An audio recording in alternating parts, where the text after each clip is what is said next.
I don't care what people say. We're about to hop in this cold pool right now to recover. I hope y'all see this right now. That pool is freezing. We're about to do it.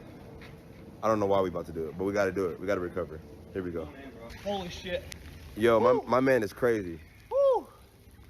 We getting it, baby. We getting it, though. Oh, my gosh, this mug is cold. We in here, though. He's in. I got my legs in, so that's close enough for the Renegades. So I would say to you guys, I've been on the field. I've seen you all. In 2 weeks, on the 18th, it's going to be go time. You guys have given us a gift. We're setting a stage for you guys to show greatness. My words to you, please, take advantage of every opportunity. Build yourselves when you're on that field and you're playing with that team and you're listening to your coaches. Know that you matter to us, so matter to yourselves and go all out. We will be there, we will be supporting, and we will care, and we hold you in our hearts. This, and I mean this from deep in my bones, from Jared Cardinal to Danny Garcia to myself. What never goes away is that chip, and what never goes away is that hunger. So when I say things like, you gotta be the hardest worker in the room, that's just not some cool catchphrase I say. That is real. That never goes away. So what you guys represent, every team, your colors, your number, the name of your team, what you represent this hunger. I want to personally thank all of you for committing to the XFL. Because this just isn't some side game that we have that maybe we'll make a little money. This is real to us. And this means a whole hell of a lot to us. This is why this is so fucking special. And so I want to thank you guys for committing to us. Have fun, ball out, be the hardest workers in the room, and then when we say chase your dreams, and we got your back to go on and live the greatest life you can live, and take care of your families and your families for generations, we mean that. I love you guys, I appreciate it, ball out, and go on XFL. Thank you for coming. Be safe out. Y'all ready? You ain't ready. If it's alive, what the Rock is. Go and tell that ready.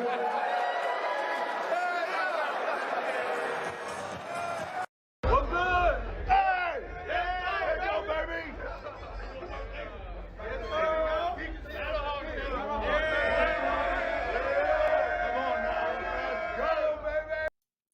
What is up, my friends? And Let's Go is right. Welcome to another edition of the XFL Week in Review. I'm your host, Mark Perry, your editor of XFL News Hub, your alt-football media guru. On this week's show, you just heard from The Rock and Danny Garcia and some of the players. There was a little weather event happening in Arlington and Dallas area. Everything was kind of shut down for a couple days, and they had a town hall just before that. All that stuff happened. So players are back at it. Less than 2 weeks from the kickoff of the XFL season. Thank you to all those players and the Rock and Danny Garcia, as well as you guys.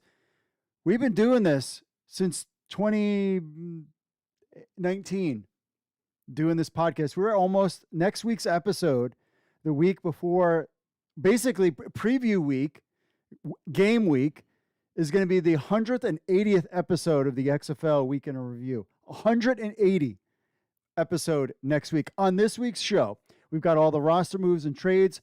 Jonathan Hayes, offensive coordinator for the Arlington, co-offensive coordinator for the Arlington Renegades, is on the show, talking about the Renegades, Bob Stoops, the Battlehawks. And then, speaking of Battlehawks, we got our Anthony Beck talking about training camp. Plus, my wife and I were just at the DC Defenders event. We have a video on that. And in that event, I asked Jordan Tamu about choosing the XFL over the USFL. So you get to hear his answer to that as well. Plus, so much stuff. We got your social media. We've got all the roster moves. We've got cloning the Arena Football League. That was a big buzz this week. Big bugs.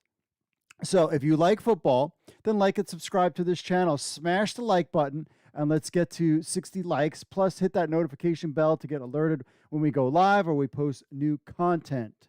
Question of the week: what player are you most excited about in the XFL? So let us know what you think about that in the chat room or in the comments. We appreciate that. Getting a lot of things of like, things are just starting to get really, really crazy. It's exciting. We're hoping that first XFL game, the plan is to meet up at Walters before the game, most likely. So if you're at Walters, but I'll talk all about that stuff next week because there is just a lot to get to this week. So if you want to be part of the show, email podcast@XFL News Hub with your thoughts or record an MP3 or video on your phone. Leave us a voicemail, 888-430-7692, extension 3. We always appreciate that. Plus, leave us a review on Apple Podcasts or on Stitcher, Audible, Spotify, Google Podcasts. We got a review from a fan. We appreciate the review. Always leave us a review. We'll read it on the show. As always, I got to put my glasses on. It says, this is from, hold on. Rep MVP says, give it 5 stars. 5 stars. This is a great podcast and perfect for any XFL fan. The host reviews the week's news and has top-notch interviews. Plus, best of all, he's a fan of America's team, DC, the team I traveled to see all the way from the mountains of Vermont. If you're looking for everything XFL, you've come to the right place. Keep up the good work and look forward to meeting you, my man, at the game this year. Wow, all the way from Vermont. First of all the way from Vermont listening to the podcast. Not that we're global. We're a global thing. But I appreciate the 5-star review. I look forward to meeting a lot of people at the games again. And like I said, Walters is the most likely spot, unless they're do something otherwise. But hanging out Walters before the game seems to be the plan. I'm going to be in the stands. I'm not doing the press kind of stuff. I decided, you know what? I really want to just kind of be there with the fans, be there with the beer snake. And so that's kind of the plan right at this juncture. Anyways, you can watch XFL Weekend Review live at 8 p.m. Eastern every Monday on the YouTube, Facebook, Twitter, and Twitch. I have been playing PGA Tour. I'm getting pretty decent at it. I'm thinking about posting some of that on Twitch just for fun, just to hang out on Twitch when I'm playing golf. That's my thing. God and golf are my 2 non-football hobbies, just kind of getting around in my mind this year. That's what I decided. XFL Timeline, February 10th, 2020, February 10th, which is this week. XFL Cut Down Days. We have information on that. Plus, February 18th, of course, the XFL season begins. 11 days.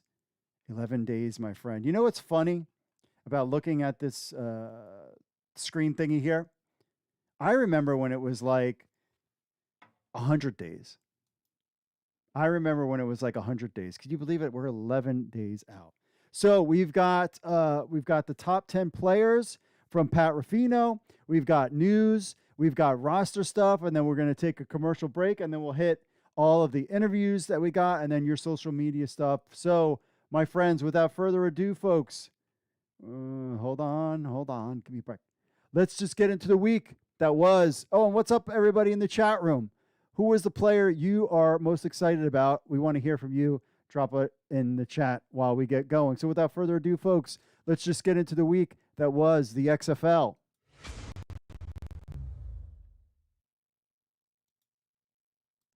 Our own Pat Ruffino has the top 10 XFL players coming into the 2023 season. So a top 10 list before the return of the XFL season. Maybe this may be one of the least controversial articles that comes out from the XFL News Hub family. With that being said, as we do with every subject relating to alt football, it is only a matter of time before the members of the XFL News Hub discussed who are some of the top players coming into the XFL season.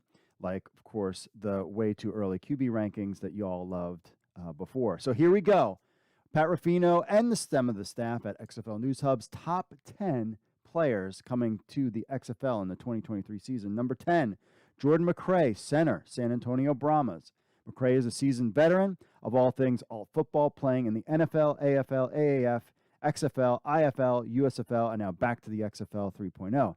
He's earned all arena honors in 2018, has been a 3-time champion, IFL, USFL, AAF, has been graded as the highest rated lineman by PFF and AAF, and earned first team all XFL by PFF as well.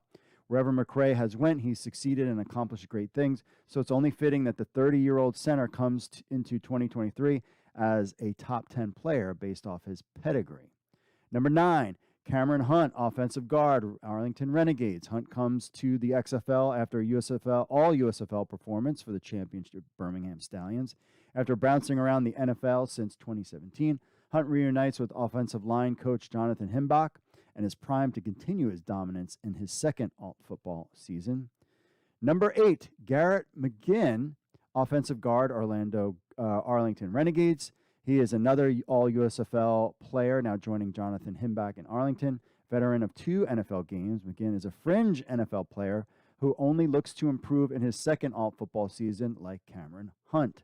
Number 7, you know this name, Martavis Bryant, wide receiver, Vegas Vipers. Between Josh Gordon and Martavis Bryant, he gives the edge to Bryant. Why? It's simply Bryant is hungry and knows this is his last shot at the NFL. After off-the-field issues, a stint in the CFL, the former Clemson star rebuilt his brand in the fan control football and is primed to use his top-tier talent to break out with the Vipers in 2023. Number 6, Will Likely, cornerback, Houston Roughnecks. How Will Likely did not garner a training camp invite is besides me, but coming off an all-USFL performance with the Houston Gamblers in 2022, Will is set to continue his dominance in alt football. Will joins the XFL for the second time after getting cut by the DC Defenders in 2020, spent 2021 in the Spring League Jousters and 2022 USFL Houston Gamblers, improving his game and earning the endearing term as a ball hawk. Number 5, running back, DC Defenders, Abram Smith, the number 1 overall skilled position draftee, has to make this list, of course, right? After an all-conference performance at Baylor, Smith was a late training camp cut by the Saints in August of 2022. Smith isn't the flashiest runner nor the fastest, but he does possess an inability to read blocks, has above-average vision, and great footwork to maneuver his way for big gains to keep the chains moving. Look for Smith to be a top 4 runner in the XFL in 2023. Sal Cannella, number 4, tight end from the Arlington Renegades, another all-USFL player. Sal Cannella was the USFL's top tight end in the 2022 season and is reunited with his Breakers quarterback, Kyle Sloter. That's a big thing. With the Renegades' strong offensive line and Sloter back at quarterback, Cannella is primed to add to accolades he began compiling from the USFL. Number 3, Donald Payne, linebacker, Arlington Renegades. The leading USFL tackler was robbed of an NFL opportunity for whatever reason. Payne was an USFL's top linebacker after spending 2017 to 2021 in the NFL. Payne is an NFL caliber linebacker and is set to continue to dominate in the XFL in 2023. Look for Payne to be one and done in the XFL, which sports favorable schedule for those looking to catch on to NFL rosters after the draft. So definitely Donald Payne is somebody that will jump to the NFL probably after this. Number 2, DC Defenders quarterback Jordan Ta'amu. The number 1 quarterback on Pat's way too early quarterback ranking makes his way to number 2.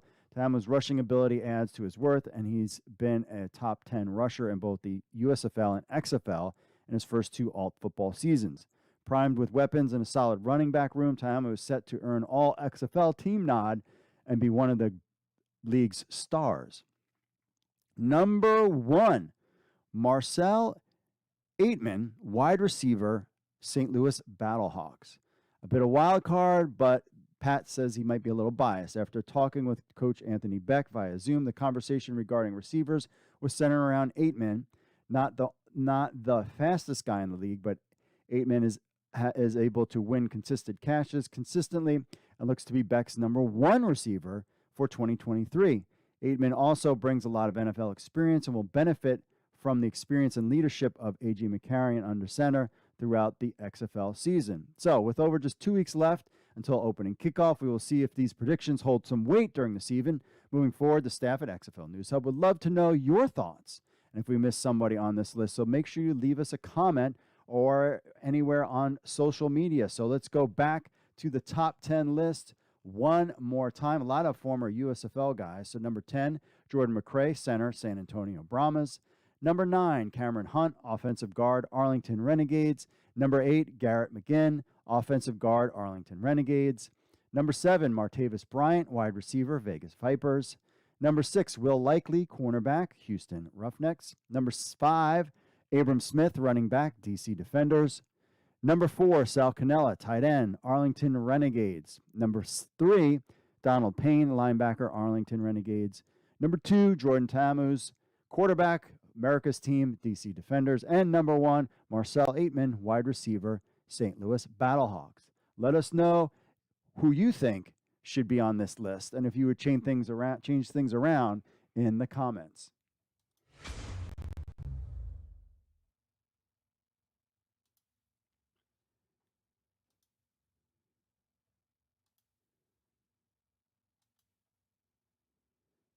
The XFL selects SMT as exclusive scoring and stats provider. So this week, the XFL announced that SMT, Sports Media Technology, the leading innovator in real-time data delivery, graphics presentation, and tracking solutions for the sports industry, has been named the official scoring and stats provider for the league. Not the API that I'm looking for, guys.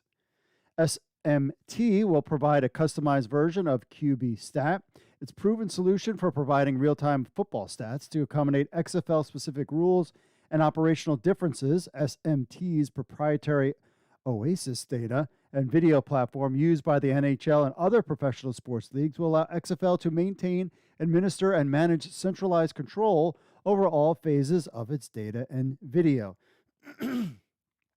For the official XFL League website, SMT will provide a downloadable game book and SMT built and designed widgets with live game results and stats such as clock and score, possession, play-by-play, team stats and comparison, individual stats leader, season/career leaders, i.e. individual category leaders, team stats, players, stats, schedule, and standing, career leaders.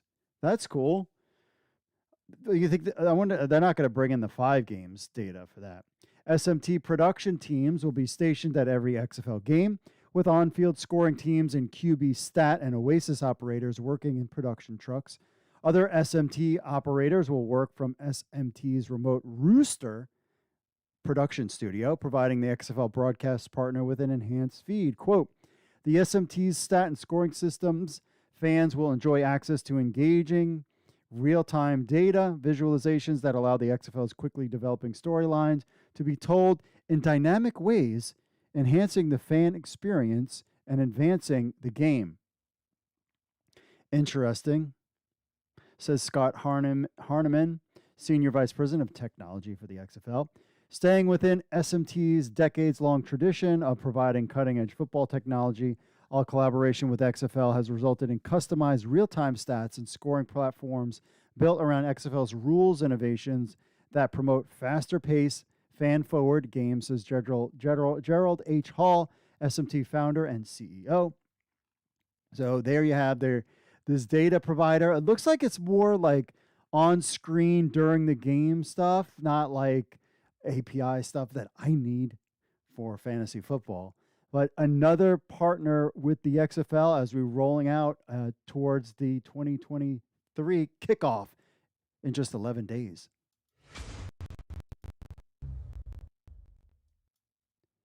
Wait, this is not about the XFL. Arena Football League gets fans all sorts of excited. So the Arena Football League, AFL, announced that it will be relaunching under new leadership with plans to formally return to the gridiron in 2024. The league will resume operations under the stewardship of investment group F1 Sports and Entertainment, which purchased the rights to the AFL in January of 2022, a year ago. The league's board of directors will include Chairman Chris Chetty, President Anthony Rossi, and President of Operations Sean Singh, And the executive leadership team will be led by Commissioner Lee A. Hutton III, Deputy Commissioner Travell Gaines, President of Entertainment Tu Clark, and Executive Vice President Kurt Feldteckler. Quote, "We are elated to come out of hibernation and make this announcement official," Rossi said. "Our objective when we acquired the AFL was to bring back a storied brand with deserve to be revived and showcased again globally. We envision executing the old saying bigger and better, but this time we want to incorporate the components of a modern-day business, streaming, betting, technology, virtual reality, and immersive fan engagement mixed with good old-fashioned Iron Man football."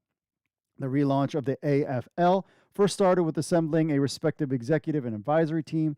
Each partner, member, and business executive of today's AFL was meticulously hand-selected piece by piece. We believe that we have assembled a world-class operation team made up of C-suite executives, expert sports trainers, football personnel, performance facilities, legal partners, professional team owners, and former athletes, close quote. Goes on to say,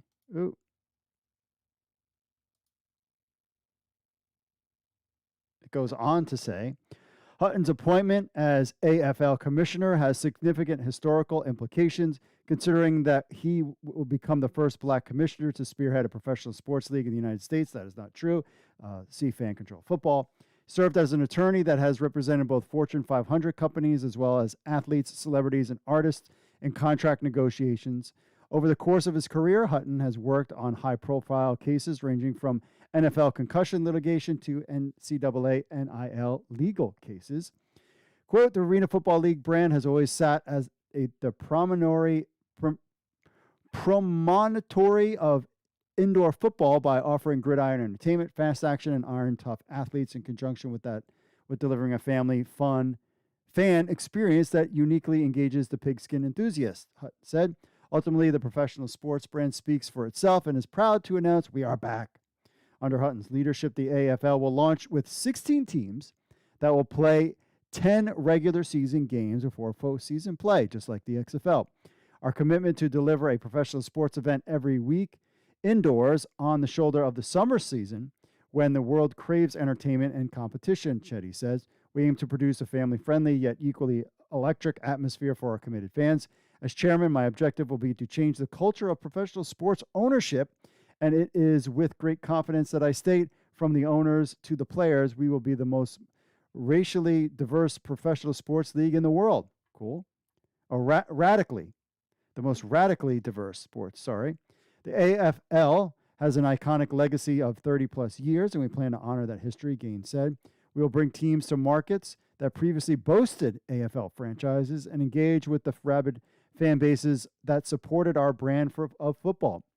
The AFL also plans to provide year-round sports performance training, rehabilitation resources, and nutritional programs to ensure the modern athlete is better prepared for Iron Man football. So what do you think? There's a lot of reaction onto interwebs to Arena Football League. We still have the Indoor Football League. We still have IFL, and we still have, and I think there's NIL is another one. But we'll definitely, as we get closer to the Arena Football League relaunching and stuff like that, just stay tuned to XFL News Hub, because we'll be covering Arena Football, Indoor Football League, and European League of Football. All of these football leagues, we'll be covering them on XFL News Hub.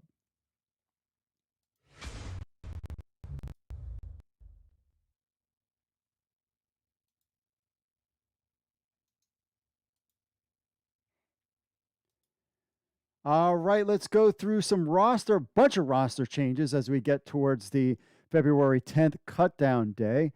First up, Houston Roughnecks air a pair of wideouts and make some trades. So they had two trades after their initial deal with San Antonio Brahmas for Kerry Vincent Jr. Both trades have been with DC and have both netted defensive players in return.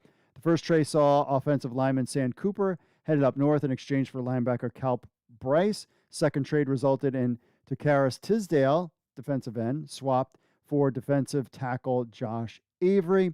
The trades out of the way, the team also brought in three other players, two of them in the receiver positions. The following players are now members of the Houston Roughnecks: wide receiver Davon Davis, Wide receiver Osiris Mitchell. You remember that name from the USFL, and outside linebacker Charles Wiley, to name some of those players there.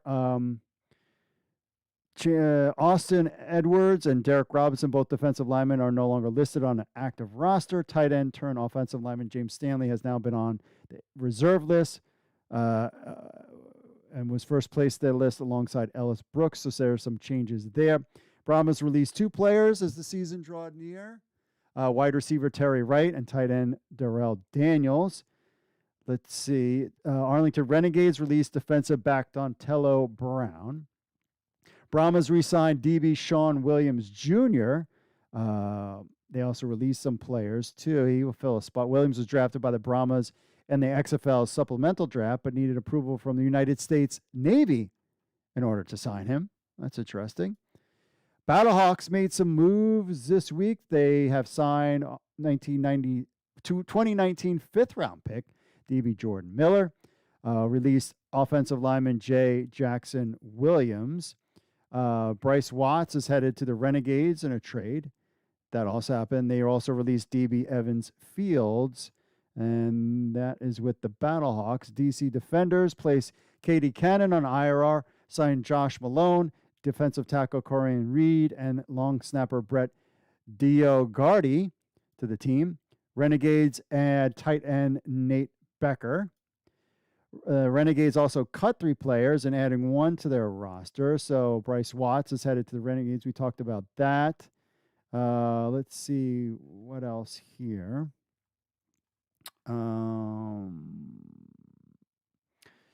3 players released include tight end Jabriri Blunt, offensive lineman Keenan Forbes, and linebacker Raheem Bramwell. With the roster moves, the teams still have a lot of players to whittle down this week. There's going to be a lot of cuts. Battlehawks had former basketball player Giovanni Robinson, former Texans tight end, played basketball at Barry. A week after trading tight end Charlie Tapalepano to the Seattle Sea Dragons, the Battlehawks picked up another tight end. They signed former collegiate basketball player from North Carolina State and Barry University, Giovanni Robinson. He joins the Battlehawks after stints in the NFL, AAF, and the Spring League. So he's a guy that's been around the block of the alt football community. Brahmas had depth on both sides of the ball. After releasing 2 players, they brought back safety Sean Williams Jr. After receiving temporary, of course, we talked about that. They also added more depth. San Antonio signed former Los Angeles Rams tight end Jamal Pettigrew and former Tampa Bay Buccaneers defensive lineman Kobe Smith. And then we've got the big trade. Sea Dragons acquire former Syracuse running back Mo Neal in a trade with the Brahmas. So they sent Ben Bessie, tight end from Wisconsin River Falls. In exchange, Seattle receives Mo Neal, running back from Syracuse. And finally, DC Defenders signed veteran defensive tackle Gabe Wright. As the final cuts loom for the XFL, the Defenders currently have 71 players, and teams are supposed to cut down to 51 players this week. So the Defenders have released defensive lineman Ron Henderson, long snapper Eric Lawson as well. So the league needs to get down to 51 players. They're all around that 60-ish, upper 60s right now. So there's going to be a lot of cuts. This is the final week. One of the negatives is that last week, we had the weather. So the players didn't get a chance to practice 3 days. We're kind of knocked out. And so we're coming down. So there was going to be a lot of roster cuts until we get to that February 10th deadline. All right, we'll take a commercial break and we'll be right back with interviews from Jonathan Hayes, Anthony Beck, Mark Ross, and my experience at the DC Defenders event. Stay tuned, my friends.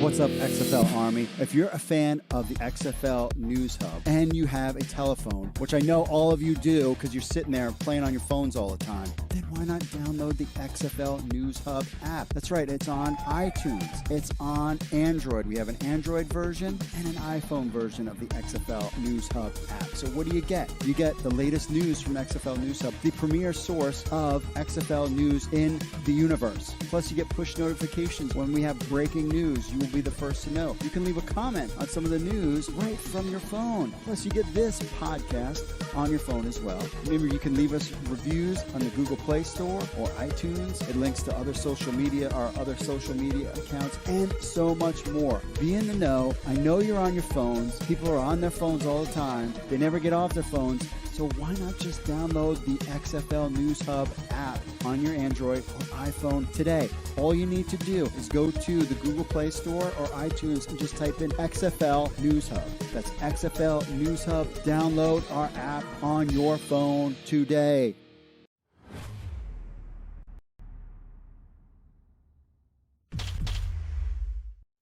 All right, we're here with Jonathan Hayes, co-offensive coordinator of the Arlington Renegades. Jonathan, thank you so much for being on the program. Well, thanks for having me, Mark. And then, so I always ask my guests, the first question I always ask is, give us your superhero origin story. How did you get from high school kid all the way to coaching in the NFL and now coaching in the XFL?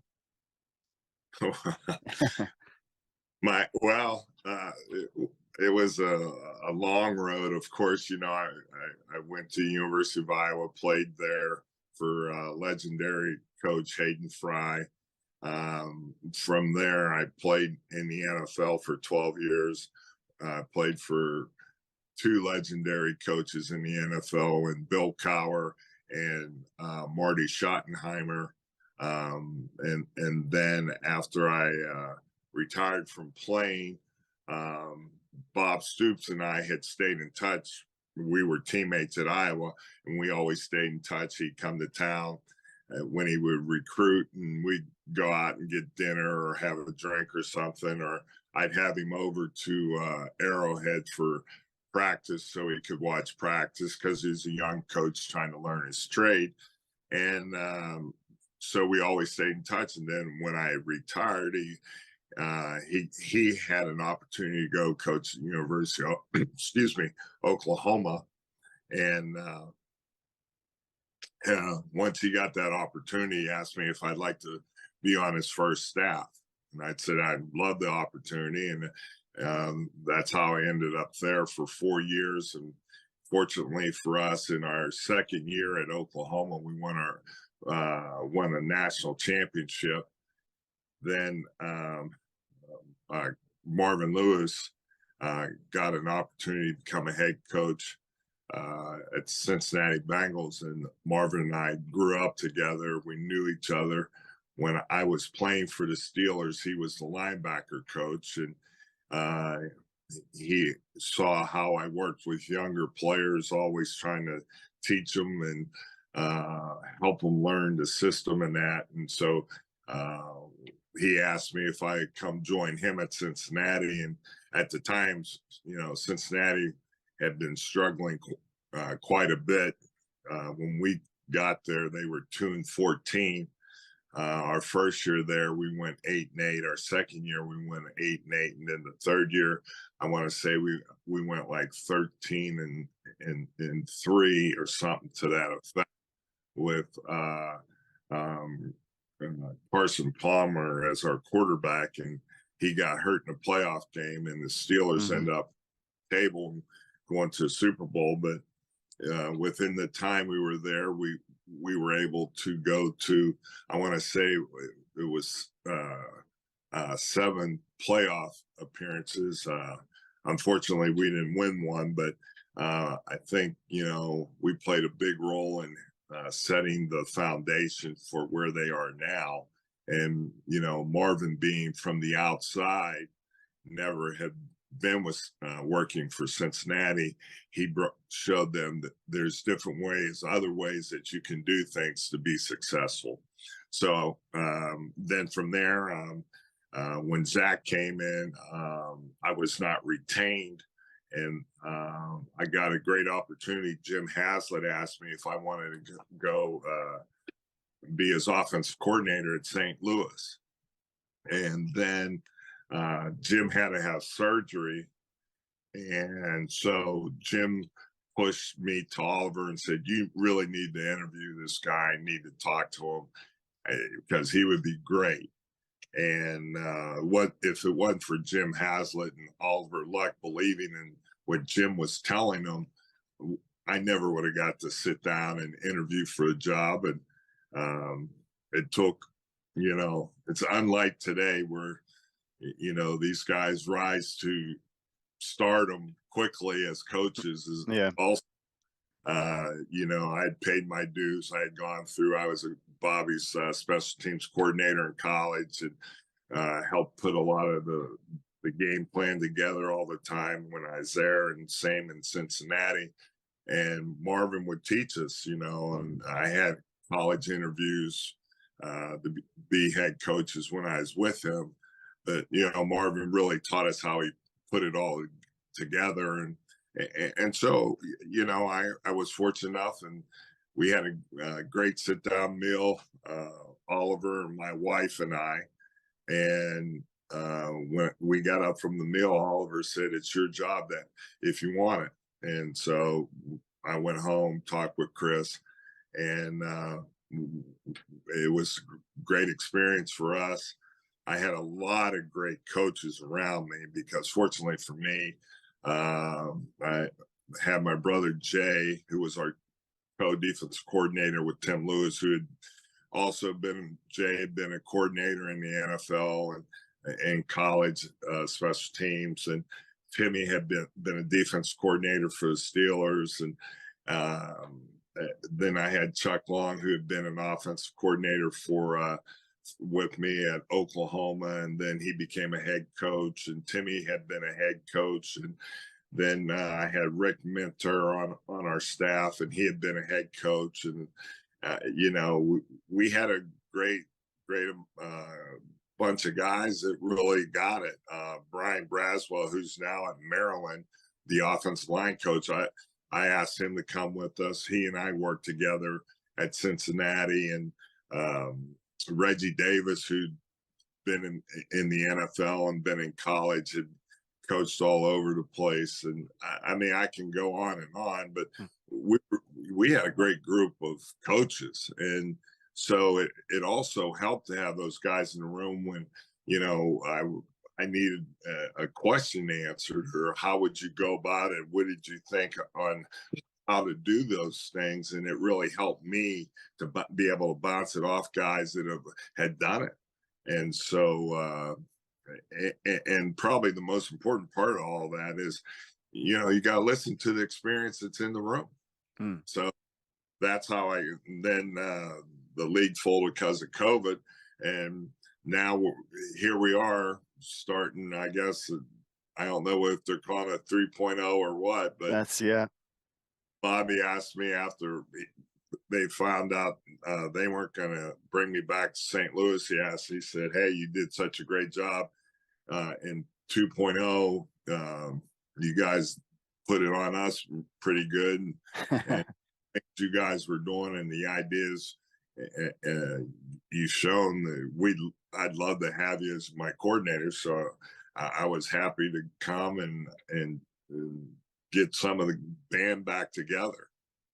So how many coaches from the St. Louis Battlehawks moved with you to, I mean, you mentioned a lot of names that are already there now in Arlington. I mean, your brother being one of them. So Tim Lewis, my brother Jay, Chuck Long, Reggie Davis, and Michael George. So there's 6 of us. Well, that's for Bob Stoops to ask you all guys, clearly he was impressed what he saw for the XFL. Yeah. So going back to your history with the Cincinnati Bengals, like what's your take on their run here with Joe Burrow and all the success that they were close again to get to the Super Bowl this past weekend. They've done a really good job in the draft and in free agency, spending the money wisely, but spending money in free agency where in the past you didn't see that as much. So getting pass rushers and D linemen, when you can do that in free agency, it helps, because then you can go into the draft and know you're in a good situation. They tried to rectify some of their woes with their offensive line, and they did get better. It was too bad that they got so many guys hurt at the end of the season. But you can see, but probably the key component, not probably, I know the key component is Joe Burrows. Yeah. You have a #1 overall draft pick, and he matches the billing that why you took him at that pick. You're going to have success. And the other thing that people forget, Joe was older when he came into the draft. He wasn't, he had, I want to say he was 24 when he got drafted. So he's a mature guy. He gets it. He doesn't get rattled. He doesn't let the highs get too high. He doesn't let the lows get too low. He does a great job of managing his own emotions. And I think when his team sees that, then they realize, hey, we got this. They stay calm. They stay within themselves. But he also brings them to another level. He gets them to play even better than they probably thought they could play. And that's what a great leader does. I was fortunate enough to play with Joe Montana, and he did the same thing. He made you, whether he did it consciously or subconsciously, you just wanted to play it at a higher level. They're talking about Tom Brady today after he's retired, and then it's the same thing. When you go and work with people like that, you can play with guys like that. You automatically raise your level of play so that you're not letting them down, or there's not a misnomer thinking that you don't fit here. So speaking of quarterbacks, let's move back into the Arlington Renegades now. Kevin Anderson, Drew Plitt, Kyle Sloter. How is your take on the quarterback room for the Arlington Renegades? I like this bunch of guys. They're very competitive. They play hard. They have a great understanding of the game. They're all very cerebral. You like that in a quarterback. They have a great understanding. Kyle has played a lot of football. So has Kevin. Drew's just been out a year, so this will be his first year of pro season. He was in camp with the Bengals. I knew Drew when he was a young kid. His sister and my daughter, they played basketball and volleyball together at Loveland High there in Cincinnati, Ohio. So I have known their family for a while. And then he went on to Ball State, and he did good things there. And then the Bengals brought him down. They have the local pro day where they work the kids out from the local areas. And Trey Brown, who was my player personnel director at St. Louis, is now with the Bengals. And he's when they let Drew go, he said, Jonathan, you really need to look at this kid. He's going to be a hell of a player. And so I reached out to him. We were talking, and I talked with Bob, and then I talked with Rick, and that's how, we worked hard to get Drew into the fold. And we got Kyle, and then we got Kevin. And so, they have a good chemistry with each other. They're very competitive guys, and that's good for the room. But even though they're competing for the same spot, they understand that, hey, we got to work together so that we can all be great. So I really enjoy that. I enjoy their camaraderie between each other. But I enjoy how competitive they are with one another.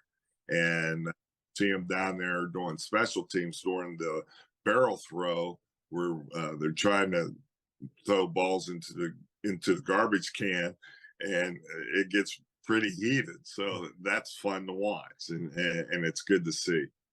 Did you watch Kyle Sloter and Sal Cannella play in the USFL? Did you watch any of those games? Yes, I did. I watched them on tape once we start looking at the guys and seeing who we were going to try to draft and all those things. Yes, I did watch them. I mean, was that from watching those tapes? Did you, because a lot of fans, when they saw, Kyle being drafted, and they were like, well, him and Sal had a great connection going into the USFL. I mean, was that on your radar? Like, hey, we need to grab Sal as well? I think we just liked how Sal played.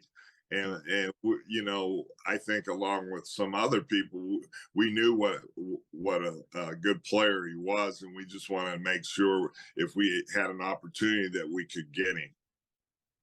So what about some things? So how does the co-offensive coordinator work? Like, is somebody calling the plays? Is other person coaching? Like, how does that all work? We all put it together. We all have a hand in it. I'll be calling the plays, but Chuck and I have worked together for so long at different places. One at Oklahoma, then in St. Louis. We've been friends. I'm godfather to one of his children. He's godfather to one of my children. We know each other. We're brothers, just brothers from another mother. So we have a great rapport with one another, and there's no egos here. We're not worried about all that. We just want to make sure we put together an offense that our guys can go out and execute and feel good about, and make sure it's something that gives them a chance to compete to win. And so, like I said, everyone has a hand in it. Everyone has input. Everyone has been in different. I've been in a bunch of different offenses as a player and as a coach, and so is Chuck, and so is Jonathan Heimbach, our offensive line coach, who he does a great job. He worked for Chuck, so it's that, what's it, 6th degree of connection or whatever. Yeah. And so all the guys on the offensive staff, I knew Scott Spurrier through his brother Steve, who I worked with at Oklahoma. So, all these guys, they understand that, hey, there's no egos here. We're here just to have a great time, to put together a good offense, and let these guys have a chance possibly to get back into the next league if possible. So one of the things I noticed about Arlington's draft was that, you kind of went to some veteran guys that have played in spring leagues before more than other teams. Was that a decision that was made early on when you guys were drafting? No, I think it's probably more just being familiar with people that, and that they would understand the system and be able to bring them in and get them up to speed quickly. And, we have Brian Folkers, who's with us in St. Louis. Brian was also with Jonathan Heimbach in the AAF. And then, different guys. Keith Ford was with us in St. Louis. Smitty was with Jaime down in the AAF. So all these guys, there's a lot of them. Yeah, we've had associations with before. And when you work with people and you see how they work, it allows you to know, well, as long as you're being honest with yourself and realize, okay, is he still got some tread on the tire? Can he go play and for this amount of games? Sure, why not? So what about who are some players that are standing out to you in camp right now on the offensive and defensive side of the ball that fans should kind of keep an eye on? Well, I think it'll be interesting for them to watch our quarterback race. Obviously, I think our running backs, we got some really good running backs. It'd be fun to watch how it all unfolds with the tight ends, and then watching the receivers. We're still waiting for one guy to really take hold and really be the number one receiver. And we were hoping for this, the little game we were supposed to play for ESPN so they could get their teams together and be able to telecast and all those things. But I don't know if I'm sure you're aware of the way that hit Dallas, and Yes. and it's a winter wonderland here. But so that got delayed, and we don't know when that'll be rescheduled. So, but the guys are prepared, and they've had a good 2 weeks and a half of work, and things are coming along, and it'll be fun to watch as it unfolds. And the defense has looked really well, and they've given us a lot of good looks. So we're getting ready to go play. The week after the Super Bowl, it's our first game, February 18th, and we're excited about that. And we're excited to go compete. And that's the thing. The thing that matters most to me, I want to watch guys compete, and our guys have been competing very hard, and they're doing a good job. And so we'll see. We're just trying to keep them healthy too, because not like the NFL where you get the big numbers through training camp. These guys that we got, most of them are going to have a chance to stick. And so we just got to keep them healthy so we can get them to the start line. Yeah. So final question for you, Coach. You were here for the 2.0 era. Now you're here for the 3.0 era. You got Rock, Danny Garcia. I mean, what's your kind of, how do you feel things are going in the 3.0 era versus the 2.0 era? Well, in the 2.0, we were in Houston, so the weather was much milder. Also, Oliver was the commissioner, and he had run a bunch of different leagues. He had been in NFL Europe. He had done the tennis league. So he understood all the things that go into making sure when things happen, weather, whatever that is, that we already have a plan. I think this time some of the things are coming up on them they weren't expecting, but they've done a good job trying to handle it and trying to get through it. And I think that the one thing that this time you see is how important the marketing is, and they want to make sure that that's a big component. Not that it wasn't last time, but just it's really become a big component this time. You have Danny and Dwayne, and then Redbird Capital, the big money behind it, and Redbird, of course, has soccer teams and leagues and things like that. So they understand that part of it. They just haven't done a lot of American football. So things happen at a different rate, a different pace, and you just got to be like water. You got to be fluid and understand that things are going to happen. You're just going to have to change in midstream and just keep on going. So I think they've done an excellent job. The guys seem to enjoy it. A lot of them that have played in a bunch of different spring and summer leagues have nothing but good things to say about it. So I think that's a good thing. And the only difference for us too is once training camp was over, we all went to our respective cities. We'll see how it works, all practicing in the same city, and then you fly out a couple days before. And also you're flying out. This will be interesting to see how it goes when you're flying out with the other team on the plane. Oh, all those things that, you got to maneuver around. Hopefully it'll be fine, and we'll just move forward. Oh, great. Well, hopefully, Coach, the snow will melt and you guys can get back on the field. And appreciate you taking the time talking to us. And good luck on the season. All right, thanks, Mark.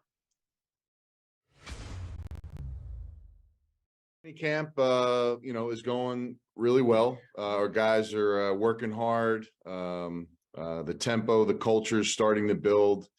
Guys are buying in, which is great. Obviously, we hit a little snafu so far this week with the weather. We were supposed to have a scrimmage with the league to go over some of the broadcast stuff. We're going to utilize that as kind of a game day procedure situation. We weren't able to do that. And right now we're trying to make the most of the weather. So we've been in the hotel. We're maximizing our time with walkthroughs, meetings. We got regen and player activation, stretching. We're doing some workout stuff in the hotel, some treadmill running, anything we can do to kind of condition these guys to kind of keep their bodies going until we can get on the field. Hopefully we can get there tomorrow afternoon. It's just cold. We're waiting for the temperatures to drop. So, Friday may be the day where we finally get back on. But we do have to make cuts. We have 70 right now. All the teams do. We'll have to bring that down to 50 at the end of next week. So, probably that Thursday, Friday, we'll make those cuts and then we'll build our roster and get rocking and rolling for that weekend, preparing for week 1. Honestly, I'm really excited about our center position. We brought in a former defensive lineman, converted now to center, Mike Panashuk, played at Michigan State. He has been a subtle surprise, very physical. I can't remember the last time he's lost a one-on-one pass protection drill with us competition-wise. I really think every day he's continuing to understand the points, the backers, the blitz packages that are being brought to him so that, him and the quarterback are on the same page. So I'll be quite honest with you guys. I'm excited about what Mike brings to the table. I think he's going to be one of those surprise players in the league, and we would like what he's doing. The other guy we have at center is Christian Armstead. He's doing a good job as well. Small school guy, got a ton of starts in college. You just got to get a better understanding of what we're doing. Super smart, he's a chemist major. So, he's just, sometimes the smart guys overthink things quite a bit. So, he's just getting his bearings, but very physical, getting better every day. We may have had some question marks with him early on, but I think he's slowly growing on us, which is nice because we're going to need depth there. And, we brought in Dallas Warmack as well, who's a guard that can play that position. And then, of course, Steven Gonzalez can also slide over there in an emergency situation as well. So, look, we're always looking to see what's out there, but, it's very thin when you're talking about players that are on the streets. But right now, Mike has been a very good, very nice, solid player for us so far, and he continues to improve and excite our staff. We got to do our job and win some games, right? So I know there's a lot of buzz and excitement. It'd be nice if we were 3-0. That place may be even rocking at the highest level. The top may come off, but yeah, listen, I think it's all predicated on how we start our season. One game at a time. We're going to try to go out there and win each and every one of these games. So when we do get it home, we understand that, how that advantage can be for us. I don't know what the league's got set. I'd be quite frank with it. I would be there if I were them. I think, it's going to be a great example of the standard of what this league is and what it's about. Every day I get updates from Bri and the ticket department on how things are going, and they're trying to figure out ways to accommodate more and more every time. So, I think, if the league will try to do something. Brandon Williams is doing a great job as far as setting things up, to make sure we put on a great show. And then we got to do our part as coaches and players to, get some buzz around our team with W's. So we're trying to win them all. We want to be undefeated coming into home, man. If we are, I think that can just set the table on what the XFL really is all about, and really what the St. Louis atmosphere is all about. I mean, he's another coach on the field. He's completely bought in, a guy that just turned, in his early 30s, got a lot of tread on his tires, but to buy in at the level he's bought in has been extremely impressive. He's helping linemen, receivers, everybody, almost to the point where it's like over information from him, but he brings a lot of that. I mean, that's what we need. And he's helping our other quarterbacks as well. I really do believe we have 3 guys that if they had to go out there and play, I feel okay about it. And that's, I don't know if any team can say that. So, St. Louis had 2 good ones before. One of them didn't get to play, and he went on to do good things in the NFL. So, again, it's been a great competition, but AJ's, experience, everything he's done, the intangible factors have been extraordinary. Now, just like everybody else, we got to make sure that translates on the field. And, I expect him to be great. And, we're going to have some ups and downs, obviously early, but we're trying to minimize that by our preparation and what we're doing now so that we can get out clicking and feel good about what we're doing. So, but yeah, he's been above and beyond what we expected. But again, it's been great to see. The players will be waived. Clearly, when we need players to come back because of injuries to certain positions, we'll look to those guys first, but they are open through waivers for other teams to pluck. If they don't get plucked, then, their option is to go back home, train, stay in shape, be ready to go. If things happen, things will happen for every team at every position. So that's something they can lean on. And then, don't quote me on this, Brian may know, but I believe we have a partnership with the IFL. So whenever that starts up, players are going to be able to go there if they choose, if they want to do something football related. I don't know when their season starts. I think it correlates with us at some point during the season, but yeah, I mean, that's basically it. They'll go home. We'll get them back to their places. And again, they're just on call for us or the league. They'll be back in the pool, and they can be plucked at any time deemed necessary for the situation. A couple things. One, having the hub is great because everybody's on equal grounds as far as facilities, hotels. When you go out to your own cities, sometimes it's not equal. We had portables for offices at the stadium, and it was good what we had, but some folks they weren't even in their city. They had to stay in a different city and then just play the game there. So those things organizationally, having the hub is a great idea, number one, and that's been great because it limits the teams of having something better than the others. Also, I think from a football standpoint, it should be as good or as equal. I thought the football was always good. The product on the field was always good. So that will be equal on both sides. The other part of it that makes a big difference is the business side. And clearly, that was a dumpster fire for the AAF, but for here with the XFL, it's unbelievable. We just had a all player staff kind of get together event. Jerry Cardinal, Dwayne Johnson, and Danny Garcia were there. They spoke to us all, their players. You can hear the passion about how this venture is ultra important to them. Especially the money guy, Jerry. This is a guy that's had a lot of success throughout sports.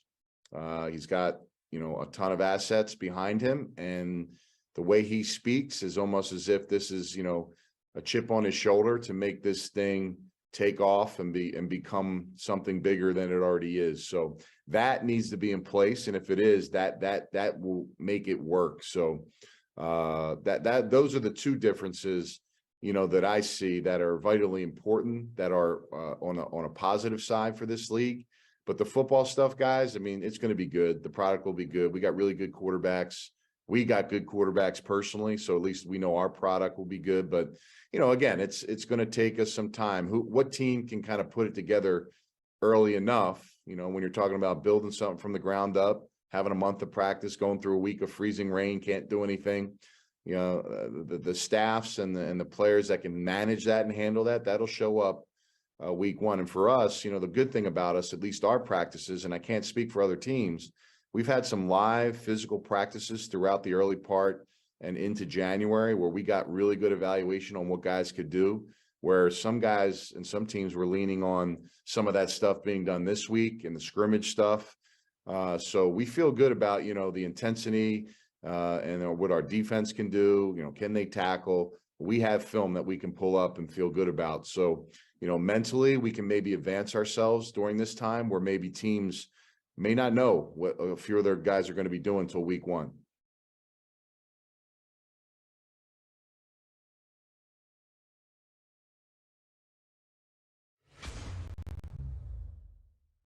We are just weeks away from the XFL season kicking off, as right now we are joined by the Executive Vice President of Football Operations for the XFL, Mark Ross. Mark, I know there's been a lot of preparation for this season's XFL launch. Just how does it feel for things to be so close to kicking off? Well, it's just super exciting. I mean, there's everybody that's involved with it from ownership on down. You know, this is our Super Bowl. Our opening weekend is our Super Bowl following the Super Bowl. So there's just been so much work, so much effort, so much camaraderie put together for the whole team from top to bottom to make sure that we have an outstanding product on the field that real football fans can come and see, still have that thirst and that desire to want to see football. Super Bowl's over with. Opening weekend, come check out the XFL. This will be the third relaunch for the XFL. What will be different and unique this time around? Well, first it starts with our ownership. You know, the ownership's completely different. This is no more Vince McMahon. This is no more he hate me and gimmicky stuff. Our owners, Danny Garcia, Dwayne Johnson, and Jerry Carnell from Redbird Capital have put their heart and soul and funds into making sure that this is right. So starting right from there, their commitment to making this right is paramount. And then the executive team that we have in place, I have over 20 plus years in the NFL. Russ Brandon, our president, 20 plus years in the NFL. Doug Whaley, our senior vice president of player personnel, 20 plus years in the NFL. And we just have so many people involved with NFL experience who know how to put things together in the right way. Our head coaches we're super excited about. Rod Woodson will be here with the Vegas Vipers, a head coach. We got Hall of Famers like him, Super Bowl MVPs like Hines Ward, legends in the game like Bob Stoops and Wade Phillips, and then younger group of guys, you know, like a Terrell Buckley, who's never had a chance, you know, Florida State legend, Reggie Barlow, bringing the HBCU vibe there, and Anthony Beck, former first-round pick from the Jets. So we just are really energized by the head coaches who we have, and we've got real football players with innovations on and off the field. We love our collaboration with the NFL, helping them with rules initiatives, health and safety initiatives, and player development initiatives. So we really have strong pillars that we feel like are going to make this league last for a long time. Mark, for so many of the guys that we'll see take the field this upcoming season, what kind of opportunity does this present to them, especially for the ones that do want to play in the NFL one day? Well, that's what we tag ourselves, the League of Opportunity. And these guys have been some overlooked, or some have a chance, just need a second chance. We have a ton of guys that were on NFL practice squads during the year, 40 plus guys, over 100 players who were in NFL training camps. And the NFL is the only sports league without a developmental league. And we're here as an opportunity for these guys to get better and hone their skills. And the timing of our season allows that players can come play with us, go crush it, shine, and then the NFL can still evaluate them. And those players, our season's over in May, will still have time to go get ready for an NFL training camp. So we're right there, the perfect window of NFL season is over. Here's the XFL, you come play, you ball out, and you still have a chance to show what you can do to get picked up by the NFL. You mentioned that you've been in Dallas for about a month now for training camp. You know, what's it been like for you to go to training camp, and how are things going? Well, it's been totally different. I was in the NFL 20 plus years, always with the team, and you're just involved with the team. And now we have all the teams in the hub in the Arlington area practicing out of 4 facilities.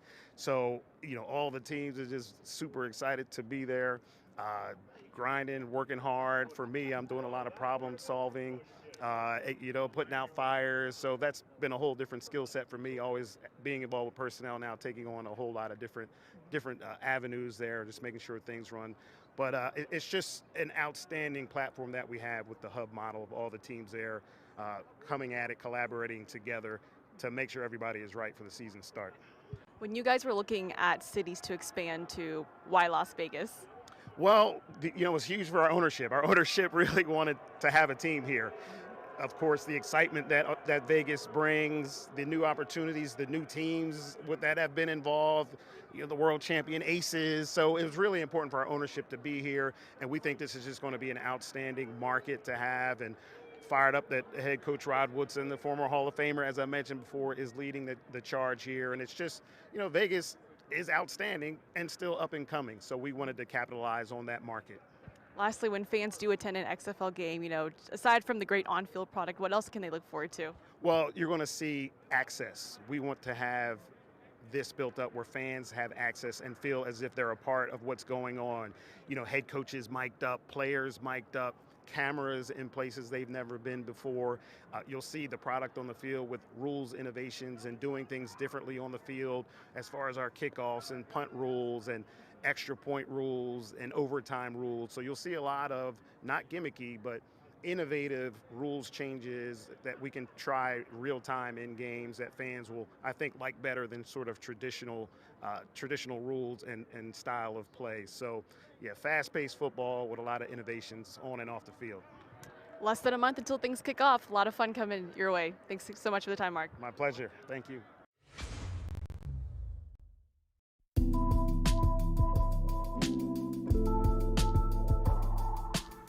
What's up, everybody? Mark Perry, XFL News Hub, about to head out for the DC Defenders Select a Seat event. It's February 4th. We are 2 weeks from XFL kickoff. This is the last big event before the XFL season begins.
Mark, what is your question? Hi guys, Mark Perry from XFL News Hub. Jordan, my question is for you. Why did you choose the XFL over the USFL? Really great question. I figured I was in XFL the first time, 2020. I know the blast. We played in our home stadiums, and I love the atmosphere of fans and being up there and playing in a home field again. When I was in the USFL, we were all stuck in Birmingham. I probably had 5 people fans, and the XFL is owned by The Rock now, and I've always looked up to him as the entrepreneur, as the leader, and seeing him the way he's been pushing out the XFL and all the opportunity and the way it lines up perfectly for the NFL season. I couldn't say no. I want to get back in the XFL. Thank you for that question.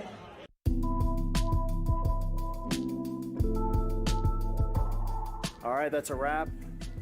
Had a good time, more prizes, won. Fans are excited, only 2 weeks away, and it's incredible that after all this time, 2020 was the last time we had games, and now we're just 2 weeks away from the XFL season starting. Fans are getting excited. Get your season tickets. Let me give you one little pro tip. When I had season tickets in 2020, couldn't make it a game, I sold them for basically what I paid for the whole season. Just kind of a pro tip right there. So get your season tickets right now. And is there any more prizes you haven't won? I'm sure there are. So now we also they gave us tickets to go ice skating. So we're going to do that too. Off to ice skate.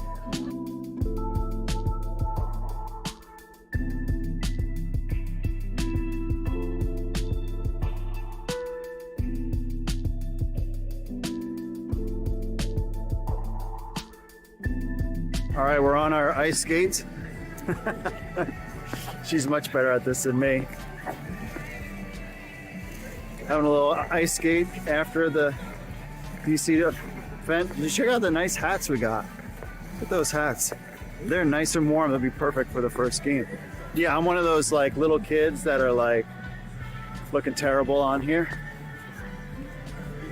I'm just keeping my balance and trying not to fall on cue.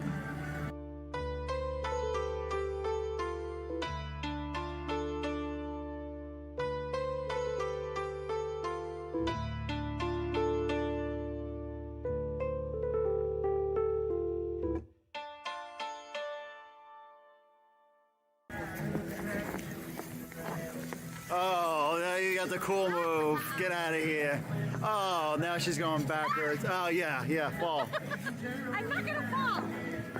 Oh, Very cool move. She's totally showing me up.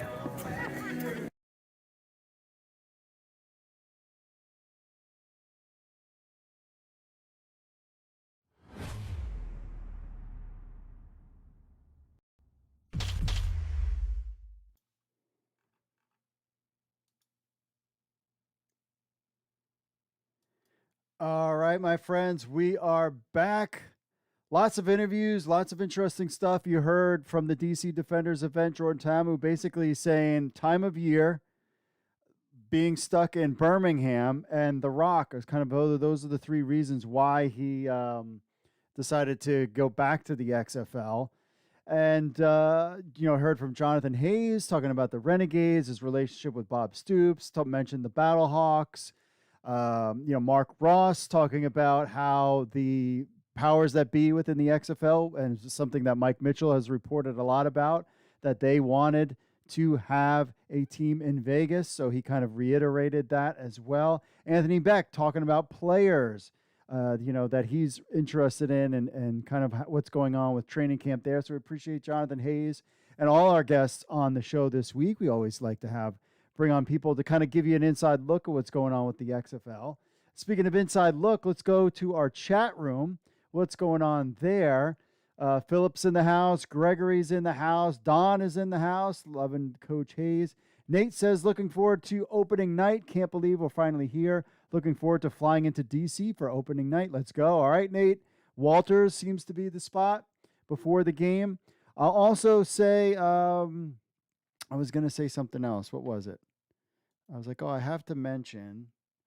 Hold on. Oh, let's see here. On my notes. There was something else I wanted to mention.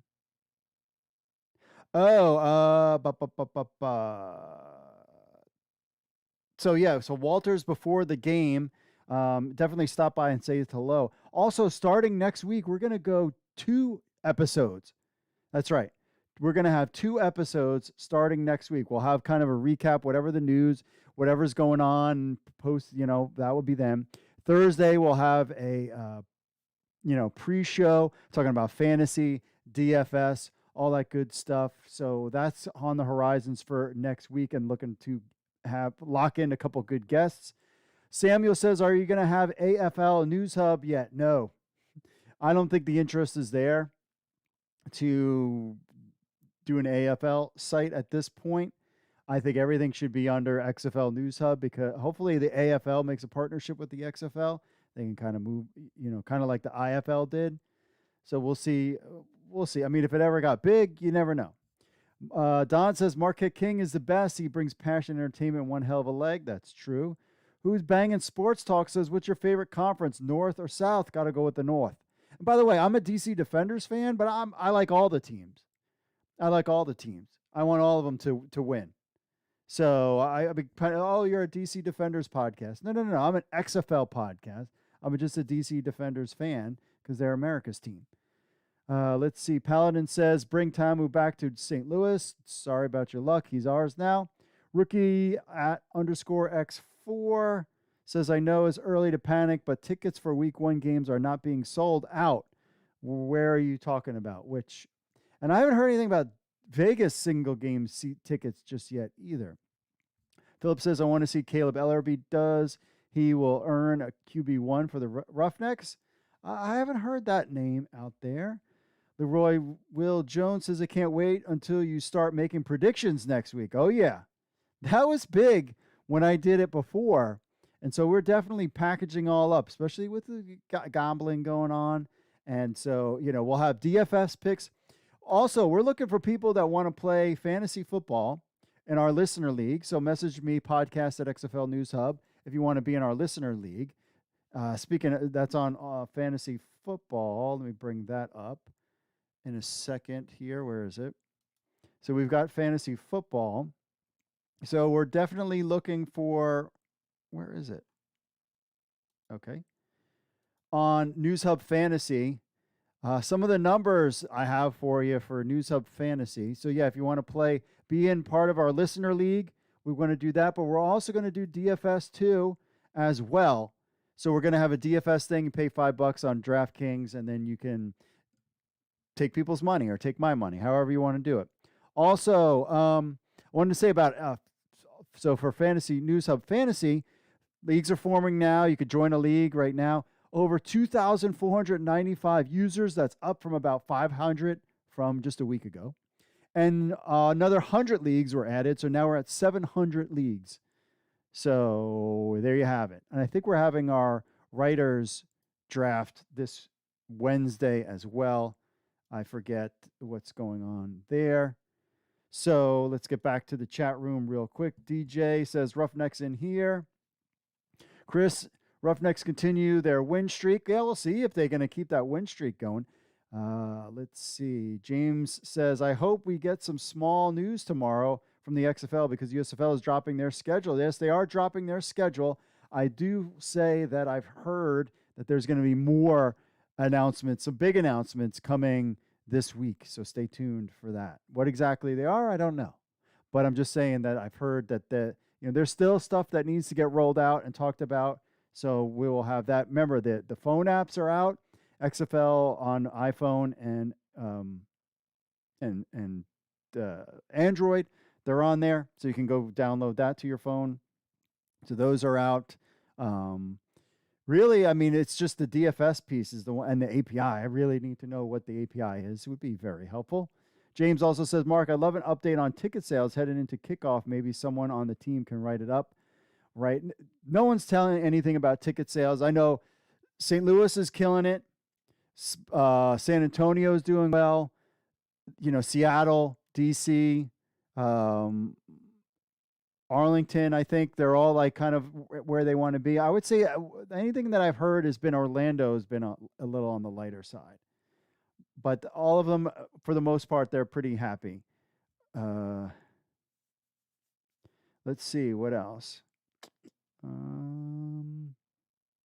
Samuel says the hub should have been in Houston or San Antonio, not snowy Dallas. Yeah, I mean, that was a tough break to have that stuff in Dallas with all that snow for a couple days. I mean, the window was short to begin with. Then they had to deal with that, but everything is back on. And you're talking about, look at all these cuts that are going to happen going on this week too. So, I mean, you're going to have the cuts going on. Stay tuned to XFL News Hub for all of that. Paladin said there's Rarity, a money guy who invested in the game. XFL fan Schwartzerger's Den says, are you going to any XFL games? All the DC Defenders games is the plan so far there. All right, let's get to some other stuff on the social media stuff before we wrap up the show and you guys can get on your way and get on with your life. Let's go to the Facebooks. Oh, lots of people talking about Arena Football League relaunching under new ownership. I think one of the reasons why people get excited when these leagues pop up because they're hopeful that they have some kind of league team in their area. This has got a huge reach. Orlando Predators, Baltimore, that would be nice. Tennessee, Georgia Force, more football. Philadelphia Soul. I mean, they're talking about all the different teams. USFL, just stay focused. We got this. Oh, dang, Eugene, dropping that. So all of these people are very excited about, what is going on with these leagues as well. All right, let's go to the Instagram, shall we? Let's see here. Oh, wait.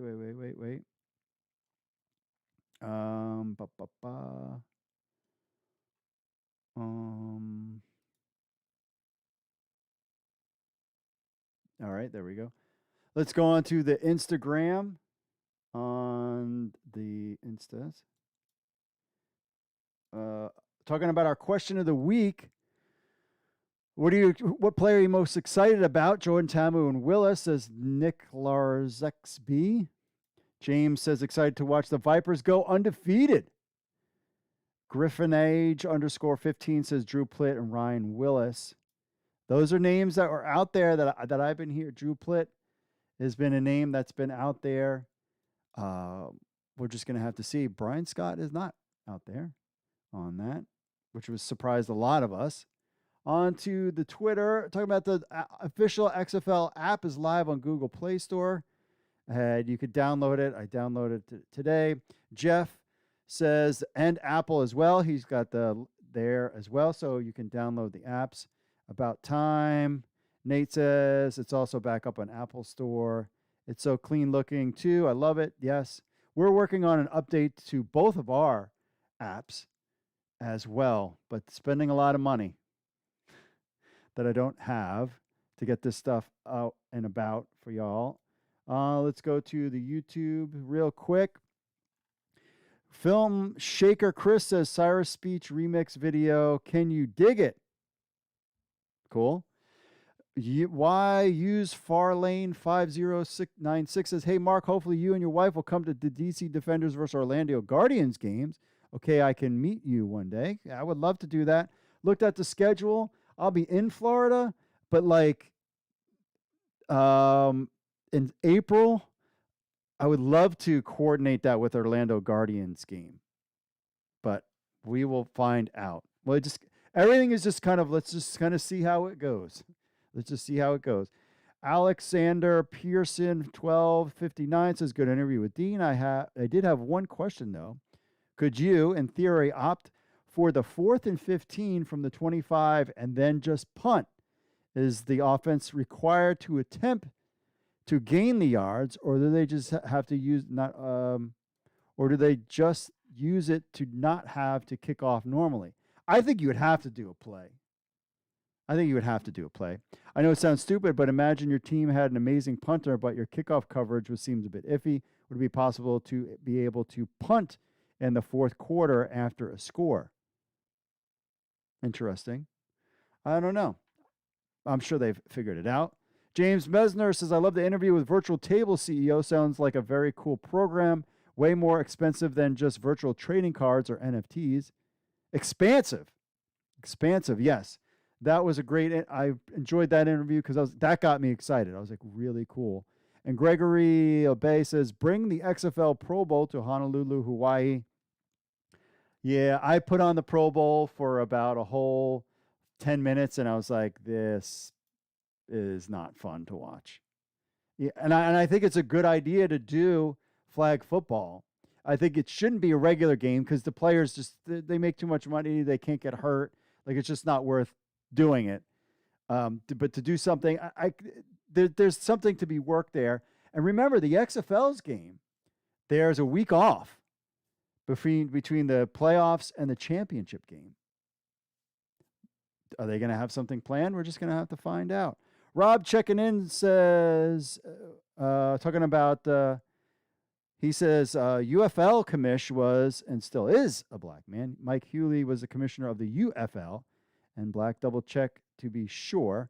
Talking about the that comment made by the ALF, or Arena Football League. James says, thanks to XFL News Hub for keeping me informed for all these years on alt football. A source I trust is stated that there is only 1,657 tickets left in the lower bowl. He's talking about St. Louis. That means 28,343 tickets have been sold thus far for the home opener. We have more than a month to go. There is no question that Kakaw is the law, and we need to open up the upper bowl. Jim checking in. Jim, Battlehawk Nation checking in. I've heard that they're, is anybody surprised by that? No one's surprised. That would be fantastic to crack over 35,000 fans. That's going to be off the charts. And I'm glad they kind of pushed. Now, I would have played the Dome early in the season because it's cold up here in DC. We got the first game last time, and it was cold. And now we have the first game. Supposedly it's going to be in the 50s, upper 30 or 40, lower 30s or something like that. Lower 40s on kickoff. So I'm going to be excited. Did you see the DC Defenders black hats? They were super warm, and I got a bald head. So that was really comfortable, really excited to get those hats. So I definitely be wearing that at the game. Can't wait to see all you at the game. It's going to be a lot of fun. Don says, Kakal, my friend, I just watched the Coaches Roundtable, episode 1. Loved it. Did you guys watch it? The Coaches Roundtable? I thought that was great too. 45 minutes. I mean, they were kind of putting each other over a little bit, like basically thank you so much, which was good. But I was very enjoyed that. That's the kind of stuff that I want to see. I mean, I love the Jordan Palmer thing with the quarterbacks. I thought that was really great. This other thing was also a lot of fun to watch. Like the CFL has the Ottawa Red Blacks have like their like little TV show that's kind of like a behind the scenes, and that's been really interesting to watch behind the R. That's the kind of stuff we need. I liked the United by Football, the thing that the NFL Films did with the USFL. So the XFL, man, just keep churning this stuff out, baby. He said, my favorite part was when coaches Phillips, Stoops, and Ward debated about who was going to win Texas. Coach Buckley said, you guys go ahead and win Texas. I'm going to win the league.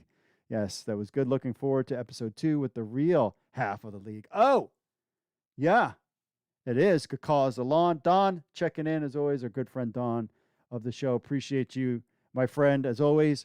Yes, I'm looking forward to episode 2. I'm just curious to see what's going to be available to us as far as ESPN goes. We saw that the ESPN had like kind of a pregame show that was going to happen. That was 30 minutes before, at some time on Saturday. I'm really glad that I'm going to be home for the first day of games so that I could kind of manage what things are going on with the website, et cetera, et cetera. So super excited about that, my friends. All right, my friends, the last chance for you guys in the chat room. Appreciate everybody on the social media stuff. Let's see here. Oh, lots of crazy faces. Okay. Let's see. XFL fan Schwartzer's Den says, watch out for Luis Perez. Yeah. Kai A says, are Vipers in San Antonio? No, our Vipers are in Orlando. Who are you guys, real quick in the chat, who do you think is going to win the Super Bowl? I've got Eagles. I'm saying the Eagles are going to win it. Let's see here. What else do we got? Oh, this just in. Let's see here. Getting some messages.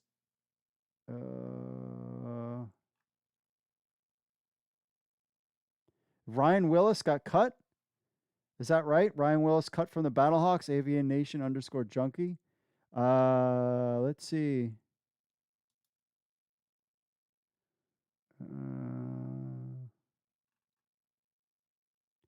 All right, let's see here. Yeah, so we've got that going on.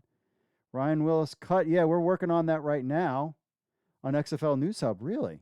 Ryan Willis was cut. Let's see, what else? That was kind of breaking news. Pat Ruffino is working on that right now. Chris says Brian Scott will probably be back with the Stars. I would think that he would be back there. Let's see, anything else? Samuel says DC defenders need to play in sub-zero temperatures on opening night. No, they don't, Samuel. I'm going to be cold. I'm going to be cold, my friend. Hey, make sure you smash that like button. And let's get this thing to 60 likes, by the way. You guys all forgot. So we got Kansas City. New York Giants are winners. Hello. That's a wrong thing, XFL fan. Schwartzger's Den. What are you talking about? All right, my friends. Well, we're going to have some definite news coming out here shortly on XFL News Hub. Again, appreciate you guys stopping by for the show as always.